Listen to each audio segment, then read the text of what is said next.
como se constrói a lei de diretrizes orçamentárias, depois a lei orçamentária anual e etc. É importante a gente destacar que a lei de responsabilidade fiscal ela tem uma característica importante, que é de trazer as regras de planejamento com responsabilidade. Isso tem a ver com a execução do orçamento.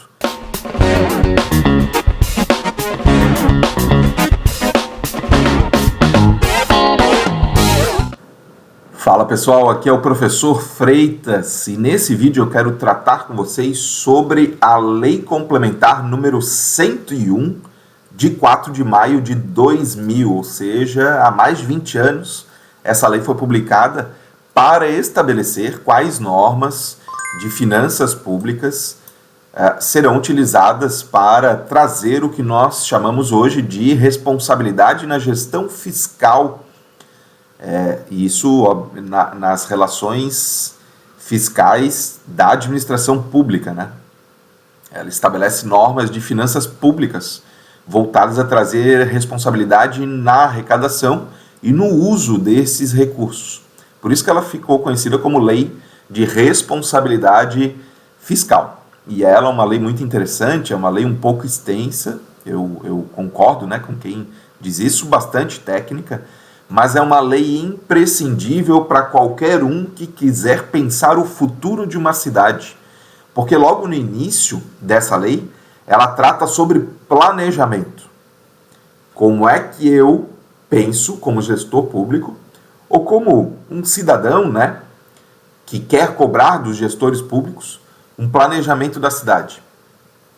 Do artigo 4º em diante, porque o artigo 3º ele foi vetado, as determinações do plano plurianual estão em especial na Constituição Federal, a gente trata sobre, a lei trata, melhor dizendo, sobre como se constrói a lei de diretrizes orçamentárias, depois a lei orçamentária anual e etc. É importante a gente destacar que a lei de responsabilidade fiscal ela tem uma característica importante, que é de trazer as regras de planejamento com responsabilidade. Isso tem a ver com a execução do orçamento e o cumprimento das metas que foram delimitadas. Não existe a possibilidade de se fazer um planejamento pensando no futuro de uma cidade sem estabelecermos quais metas nós queremos atingir e como nós vamos cumprir passos para cumprir essa meta. Essa lei ela é fantástica porque ela estabelece muitas normas sobre como fazer isso, né? O artigo 11, por exemplo, trata sobre quanto eu vou arrecadar, eu vou retirar da população, vou trazer para as contas do município e quanto eu vou devolver em serviço público para a população. E quando a gente enxerga o orçamento desse jeito, a gente está numa posição diferente, porque é isso mesmo. O município, assim como o governo do estado, a União, eles apresentam projetos de lei que os representantes da população eleitos vão aprovar para retirar uma parte da tributação de maneira direta, como o recolhimento de IPTU, por exemplo, ou de uma maneira indireta, como o ISS, porque o IPTU, a pessoa, o cidadão comum que tem a sua casa, vai pagar diretamente para o município, e o ISS não, geralmente, na verdade, quase todas as formas de recolhimento do ISS são indiretas, né? Porque, por exemplo, se eu for num dentista e ele vai me emitir a nota fiscal, eu não vou pagar o ISS para o município. Eu vou pagar o valor para o dentista e o dentista que vai pagar o ISS para o município. Então, praticamente todas as relações comerciais têm tributação paga de maneira direta ou embutida, né, na atividade ou até no produto, né? A gente tem ICMS embutido na venda dos produtos, a gente tem imposto de industrialização nos produtos que são industrializados, como um computador, por exemplo, né? Mesmo que a gente não pague diretamente, esse valor de imposto está embutido.